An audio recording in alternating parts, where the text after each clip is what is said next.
less than 12 lakh rupees, you're paying zero tax. Old tax would have been 80,000. The tax now is 60,000, so which means you make a gain of 20,000 rupees. So you have those slabs. Also, because of reduction of customs duty in some items, electric vehicles expected to get cheaper, expected to get costlier, flat screen TVs, leather products are expected to get cheaper, cancer drugs are expected to get cheaper. This is the fine print. This is the devil in the detail that our viewers are interested in. But what about the big picture? And that's what our panelists here in the studio have been saying, that the big picture seems to have missed what was an opportunity. Can you explain, Saket, why you feel so? Well, I mean, I think we had the chance to take an initiative before all these external headwinds come to us. But more than that, we are in a good place, right? The markets, equity markets are at a relative high.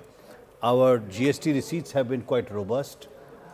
We are seeing at least a desire for industries to want to invest, provided there is demand, blah, blah, blah. So I think it was a chance where we could actually just push that into the next round.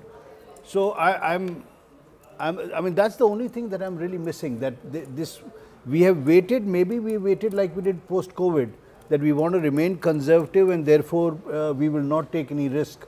But you know, risk-free returns on a T-bill are zero, right? So, I think we have some callers, so let's try and get some callers as well. Maybe they have a question or two for our experts. Mr. Ramesh Sundar Rao is calling us from Bhubaneswar. He's on the phone line. Good afternoon, Mr. Rao. Please go ahead and ask your question to our experts, please. Yeah. This is phenomenal for middle class. This was it, and that is it. That is when beyond expectation. Beyond expectations for the middle class. Thank you very much, Mr. Rao. I think, Rahul, that speaks to the point that you were trying to make. As I told you, I mean, this is going to be the standard response. And I'm sort of going through a lot of commentary on Twitter also on the back of tweets that have been put out by PIB India, etc., announcing this or amplifying the announcement made by the finance minister. And there's a whole stack of goodwill that is flowing towards the government. In fact, let me give you some hard data, and this is interesting. I've just been able to sort of get my hands on this. This is how UPA and NDA sort of compare on their record on income tax exemption limits. So in 2005, it was 1 lakh. In 2012, 2 lakhs. In 2014, the needle was moved to about 2.5 lakhs as income tax exemption limit. In 2019, 5 lakhs. In 2023, 7 lakhs. And 2025, it's now 12 lakhs. So you can see that the common perception that Modi hasn't sort of done enough for the middle class is somewhere checked by this data. The graphic on screen. There you go. So that's what I'm saying. So if you really look at that, that shows that, look, he hasn't been quite as blindsided to middle class concerns as the narrative seems to sort of, suggest. Mr. Rakesh Nangia is also here. Mr. Nangia, what do you make of this announcement that up to 12 lakhs income, there's zero income tax? In any film, 7 lakhs, we never expected the government will increase from 7 to 12 at one go. I tell you why, there's a reason for that. How many people will go out of the tax net? If you see with the exemption that you claim for 7 lakhs, now you get it for 12 lakhs rupees. I can tell you more than 2 to 3 crores people will go out of the taxable. They may have to file a tax return, but there will be no revenue coming to the government because they'll get exemption 87A. So it's a blockbuster exemption, not expected, never be discussed in any quarters. We were all debating 7 to 9, 9 to 10. 10 was the upper limit actually, being a friendly budget like that. But 12 was not there. And I have a figure with me. There were 5 crore SSC who are filing a return till 5 lakhs. 5.25 crores SSC. They all go out of the net. See the drop in the number of taxable SSCs. Okay. And just to give you another analogy, if you go to the next level, there only 65% of the taxable SSC will go out of the net because of this exemption. You see that I've got a demographic actually. I've got a demographic of the maths on that. If it's 5.2 crore SSCs, let's assume that most of them are single taxpayer homes. Just do the math on that. Look at the number of people that actually benefit. That goes up to about 15 to 20 crores. People. That's a huge number. I have got an exact figure now with me. 5.25 crore returns were filed under 5 lakhs. They all go out of the net. See that? Then for 5 to 10 crore, 1.5 crores. And from 10 to 1 crore, there were 1 crore. So only 2.5 crore will survive. 2/3 of the people will go out of the net. Okay. So, the government always have been fighting in the past. We want more SSCs. We don't want to have 2% of the population. From 6.65, you have come down to 3 today. Okay, we've So got a couple of callers. Let's see the more you analyze, the more what you their questions are. Mr. Saurabh Jorhat is calling. Sorry, Mr. Saurabh is calling us from Jorhat. Yes, Mr. Saurabh, go ahead. Okay, I want to know, is there any provision for the northeastern states in this current budget? Is there any? Sorry, say that again. Is there any? Is there any provision for the northeastern states? For the in Northeast. current budget? Okay, all right. Thank you for your question. Prithvi is calling us from Guntur in Andhra Pradesh. Mr. Prithvi, go ahead. Yeah, I have an opinion that this new tax regime is not a big relief, as government charging indirect tax much than before, like popcorn tax. Okay, all right. Thank you very much. Again, this is a direct tax versus indirect tax thing that's been there. But of course, indirect tax is in the purview of the GST Council. But having said that, this whole thing about putting more money in the hands of the middle class, that was a big talking point ahead of the budget. You think the finance minister has delivered on that I think front? done more than that than anybody expected. Anybody talked, any media talked, any quarter got. None of people talked about 12 lakh cities. And this is like a big, I normally got, let's disagree, anybody ever said in any forum, no one ever said it 12 lakhs. All right. We also have Mr. Rajat Dhar in the studios, but I'll come to you in just 1 second. I have to go across to CII, where my colleague Kritsween is joined by Mr. Sunil Kant Bunjal of the Hero Group. Kritsween. Oh yes, you've already given us the introduction, Zaka. But straight to Mr. Munjal. Mr. Munjal, what's been the big takeaway for you? Everybody's talking about the 12 lakh for the middle class, so it's certainly a big boost, but that kept aside. So, if I look at this budget, and you can actually break it up into different components, and of course, you said, as you said, the important announcement for individuals for across the country is the big tax break. But it's also interesting that she covered a very wide spectrum, all the way from agriculture to research to innovation to deep tech to clean tech manufacturing to export support to MSMEs. To the fund of funds for startups. But if I look at it from industry point of view, there were 3 or 4 very important announcements which came in there. One, of course, is the financial support, the guarantee support for small industry. In addition to that, the increasing the pace of M&A, setting up empowered group to look at all non-financial rules and regulations in the country. We've been talking about this for 20 plus years now. I think this is a very, very welcome step. Somehow it's missed most people's attention. I'm not hearing any noise about this. I think it's critical because so far, for the last 50 years, we've tried to simplify our regulations. We've only tinkered with regulations, many of them which are over 100 years old, and they have no relevance in today's world. So doing this de novo, I think, is a fantastic move. Of course, we wait to see the direct tax proposal, which will come in the next few days. And from what she said, that also should be a welcome shift because she said they will be simpler, straightforward, easier to understand, easier to implement, and at least half the size of the current act that we have. I also like that we focused on things like nutrition. We focused on things like education, creating more capacity in the technical institutes, creating more capacity in the medical schools.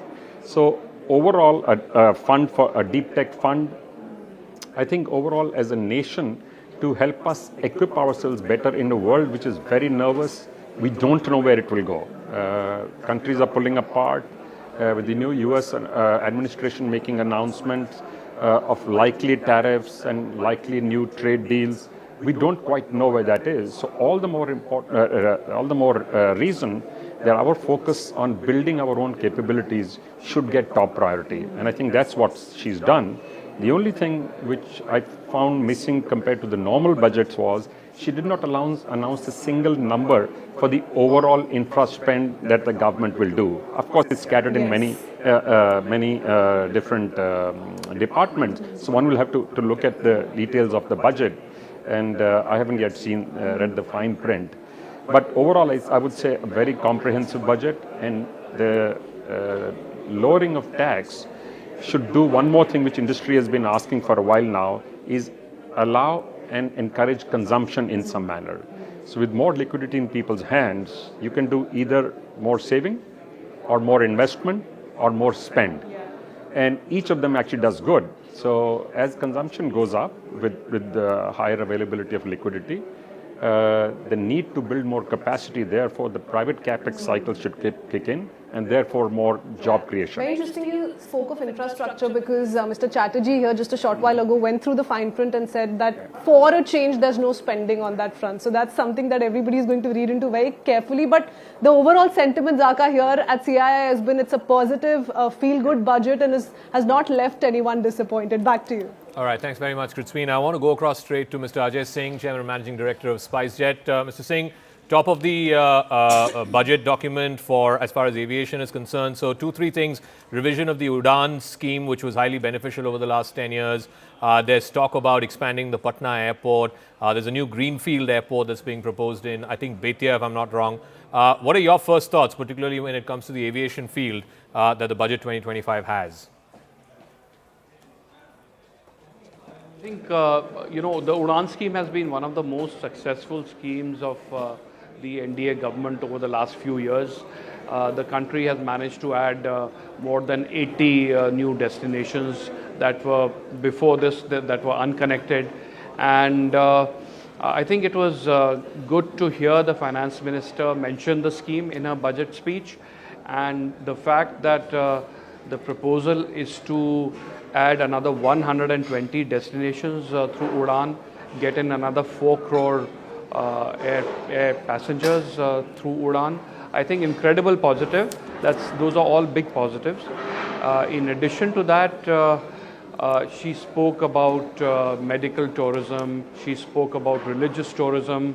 The fact that they will take the 50 top tourism destinations in the country and develop those 50 tourism destinations in collaboration with the private sector and the state governments. I think those are all big positives.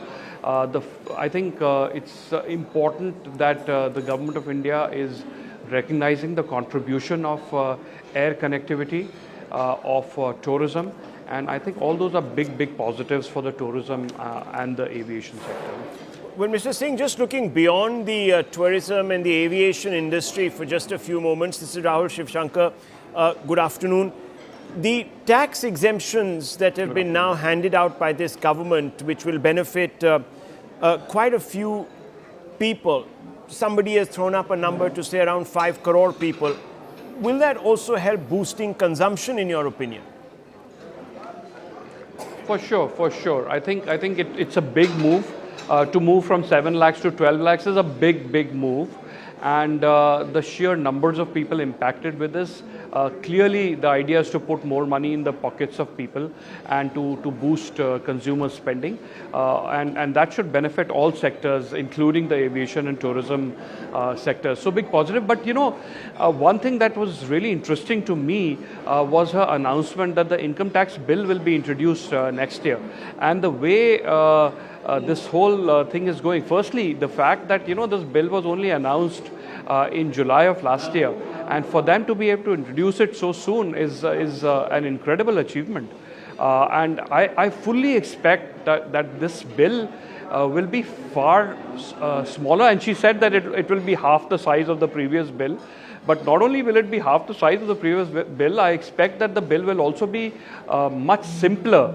And that should lead to significantly reduced complexity and litigation. I think one of the things that bedevils this country is the over-regulation. One of the things that's a big problem right now is this over-regulation and complexity and litigation that results from the complexity and regulation. So if we can reduce that, all steps that can be taken for that are welcome, and these look like they are big steps to rethink regulation, all of them in one shot through a committee. I hope that this committee does good work, and we are finally able to address this bugbear of over-regulation that bedevils this country at this time.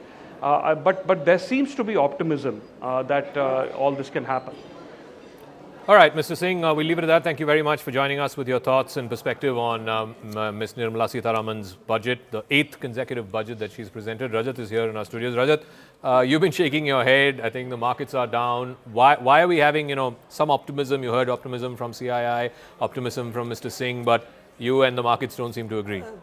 Yeah, thanks. And why I'm shaking my head is that retailers finally have given a big thumbs down to Nirmala Sitharaman. I am from the money market. What I know and believe is the markets discounts everything. So they have hugely discounted what Nirmala Sitharaman today has come out on the table. So first point primarily is when they say ki middle class, where they are looking at middle class, where the middle class starts at. If you see just 2 days back, there was a huge debate going on LinkedIn. Somebody was saying the middle class starts at 1 crore or at 10 crore. So now here, when we say the retailer, if you just see the demographics of the retailers that are there, they are given a huge thumb down. Why I am saying this, when I left my home for the studio, we were plus 200 points up. When I got seated here and listened to these discussions over here, it is again mid-cap down by 800 points.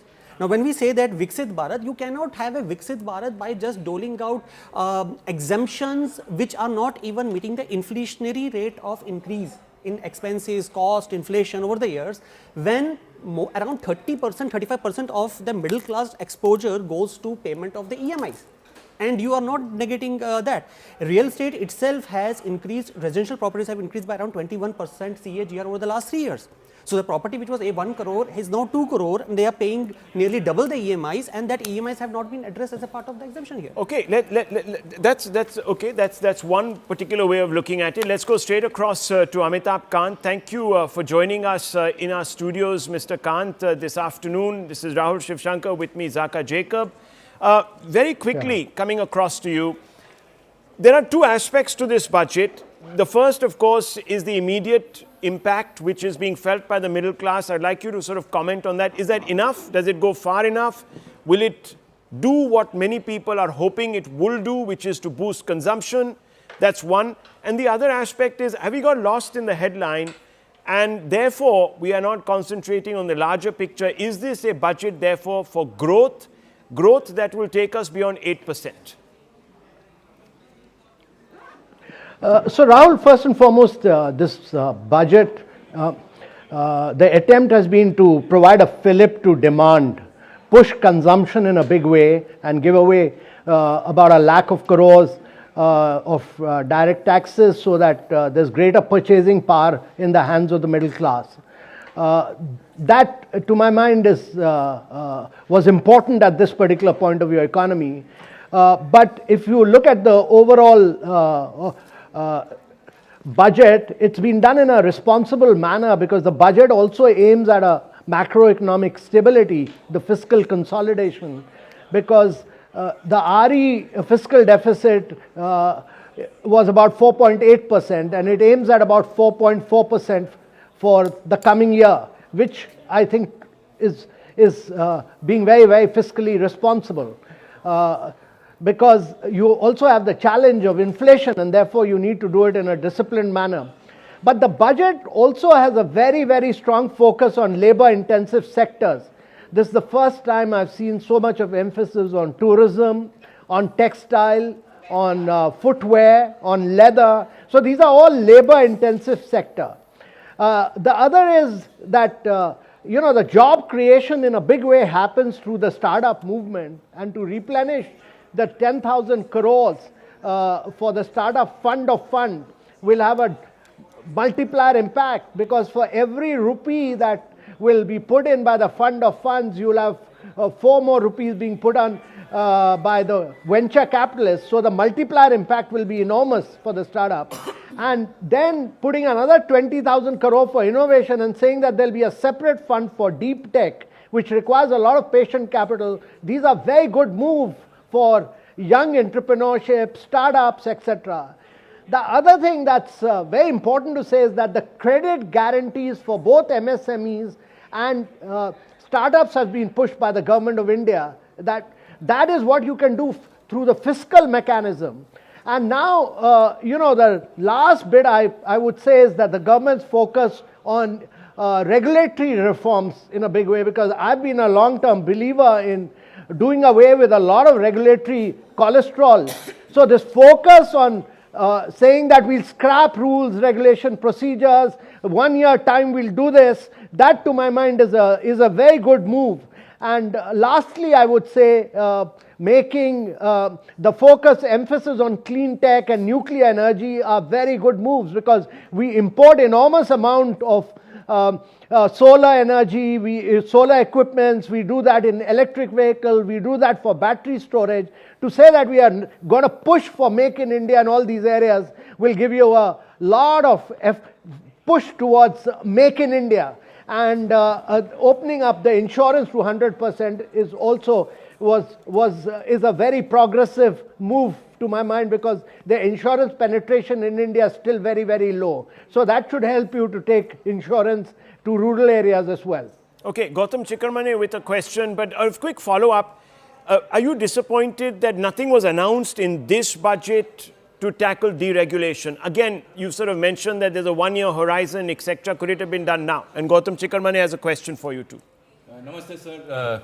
You were the chair of the commission of which I was a member when we began this deregulatory work at NITI. In Jan Vishwas 113 regulations were decriminalized. In this budget, Nirmala ji is saying that she will decriminalize, the Jan Vishwas 2.0 will decriminalize 100. When we look at the totality of things, which is 26,134 imprisonment clauses, it seems to be hardly a flake on the tip of the iceberg. Do you still feel this is an important reform? No, Gautam, most of them relate to the labor acts. And the labor acts are being, you are aware of the reforms which are being carried out on the labor side, and that we should push separately, because I think out of this 26,000, about 17 to 18,000 relate to the vast number of labor laws, which have already been put together in the four acts, and once those are notified, a lot of this decriminalization will take place. So I think pushing both the labor laws reforms and the Jan Vishwas Bill 2, and also pushing the states and saying that if you carry out reforms, we'll fund you through this 1.5 lakh crore fund for the states. These are very good. These are very progressive moves to my mind. No, is this... Sorry, no, go ahead. Zaka here. I had a question. Basically, look, the elephant in the room is the trade protectionism that's going to be unleashed now with Mr. Trump. He's talking about Canada, China, Mexico, India also. What does this budget do to address that concern? Zaka, important thing is that globalization is getting impacted. Trade is getting impacted. Important thing is to strengthen your domestic economy. Important thing is to ensure that you are able to build domestic demand. That is what the budget does. Important thing is to make yourself easy and simple. Important thing is to push your own infrastructure. Important thing is to push your own manufacturing, become more and more competitive. That, to my mind, is really the key to handle any kind of tariff wars which will come in due course. Make yourself domestically so smart and so good by making yourself competitive, and that competitiveness will come from just being totally free of regulatory cholesterol. Just coming back to the point, because I think that got lost somewhere. Is this a budget for an 8% growth story, 8% plus growth story? So I think